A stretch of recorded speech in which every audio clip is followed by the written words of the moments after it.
কোরবানি যিনি করছেন, যার পক্ষ থেকে কোরবানি হচ্ছে, তিনি করাই উত্তম। তাহলে সেখানে মিন্নি শব্দটা সে ব্যবহার করতে পারবে। আল্লাহ তাকাব্বাল মিন্নি, আল্লাহ আমার পক্ষ থেকে কোরবানিটাকে কবুল করুন। এটা নিজেই কোরবানি করা উত্তম। তবে যদি না পারে তো হক্কানি আলেম দিয়ে কোরবানি করবেন, বাতিল আলেম নয়। এই দুই নম্বর মুন্সি যে নবীর দুশ্মনী করে, এরা তো মুমিন নয়, মুসলমানই না, এই কোরবানি করবে কি করে? দুই নম্বরের থেকে করে নেওয়ার চাইতে আপনি একা করা ভালো।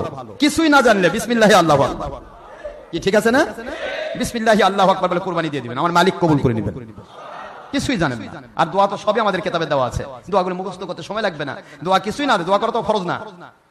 দোয়া করা কি ফরজ? নিয়ত করবেন, আল্লাহ আমার পক্ষ থেকে আপনার নামে, আল্লাহর আপনার সন্তুষ্টির জন্য কুরবানি দিয়ে দিলাম। হবে না? বিসমিল্লাহি আল্লাহু আকবার মারে দিবেন, ওলা বাতিলের দ্বারা করে নেবেন না। রাজি আছেন তো নাকি?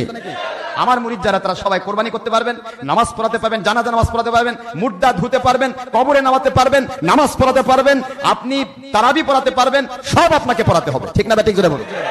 এই জন্য তো আমরা শিক্ষা দিচ্ছি। আমরা মৌখিক শিক্ষা দিয়ে তো শেষ করিনি, আমরা কিতাবও দিয়েছি। কিতাবগুলি ফলো করুন, আমাদের ওয়াজগুলি ফলো করুন। ঠিক না ঠিক জোরে? এটার জন্য নতুন কিছু নেই, নিজে কোরবানি করা উত্তম। ইব্রাহিম আলাইহিস সালাম কোরবানি কাক দিয়ে করে নিয়েছিলেন? কথা কয় না কেন? ইব্রাহিম আলাইহিস সালাম ইসমাইলকে কোরবানি করতেছেন কাক দিয়ে? আরেকজনকে লাগিয়ে দিয়েছিলেন? এটা বুঝতেই তো পারতেছেন কোরবানি নিজে করা উত্তম। বুঝতে পেরেছেন তো নাকি?